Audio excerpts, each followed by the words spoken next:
Hello guys, இன்றைக்கி வந்திருக்கிறது Gokul gaming 2012. வாங்க விக்கெட் எப்படி எடுக்கலான்னு பார்க்கலாம்.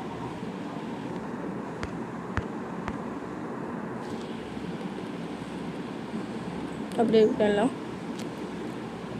யாருக்கெல்லாம் உங்கள் அம்மாவெல்லாம் பிடிக்குமோ ரெட் கலர் ஹார்ட் போடுங்க. யாருக்கெல்லாம் உங்கள் அப்பாவை பிடிக்குமோ ப்ளூ கலர் ஹார்ட் போடுங்க.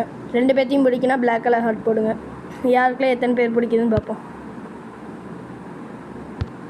பவுலிங் எடுத்துக்கலாம். புவனேஸ்வர் எடுத்துக்கலாம். ஃபஸ்ட்டு கரெக்டாக காலுக்கிட்ட போடணும். காலுக்கிட்ட போட்டு ஸ்ட்ரைட் போட்டுக்கோங்க. கரெக்டாக போட்டோன்னே வெளியே வந்துடணும். இதுக்கு முன்னாடி உங்ககிட்ட ஒன்று சொல்லிக்கிறேன். லைக் பண்ணுங்கள், சப்ஸ்கிரைப் பண்ணுங்கள் ப்ளீஸ். வேர்ல்டு இந்த ட்ரிக் உங்களுக்கு பிடிச்சினா மறக்காமல் லைக் பண்ணுங்கள், சப்ஸ்கிரைப் பண்ணுங்கள்.